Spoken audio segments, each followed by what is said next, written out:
Momento di tagliare le prefetture e i risparmi vanno fatti a Roma. Con le nuove norme europee servono più medici per il punto nascita di Latisana. Lunedì si deciderà se sospendere l'operatività. Partirà.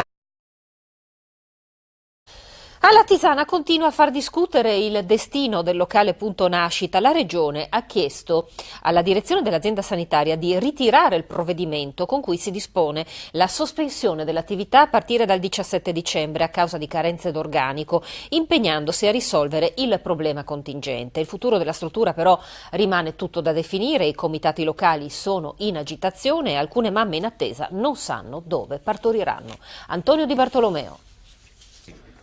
Sara diventerà mamma attorno al giorno di Natale, ma ancora non sa dove potrà partorire.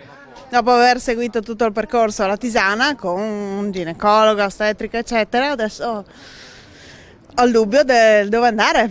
Lunedì si saprà con certezza se davvero il 16 dicembre alle 24 sarà sospesa l'attività del punto nascita, fa sapere il direttore generale dell'azienda sanitaria 2 Giovanni Pilati.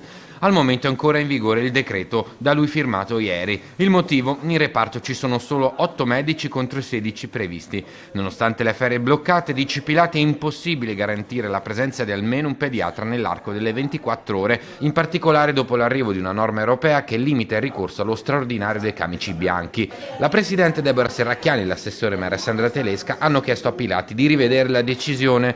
Il dirigente vorrebbe seguire le indicazioni dei vertici politici, ma può farlo solo se qualche pediatra accetterà di lavorare anche temporaneamente a Latisana. Per questo si sta vagliando in queste ore la disponibilità di medici non solo all'interno della regione ma anche in Veneto. Insomma è una corsa contro il tempo, una ragione in più secondo l'assessore Telesca per prendere una decisione politica definitiva sul mantenimento di uno dei 2 punti nascita della Bassa, Latisana e Palmanova.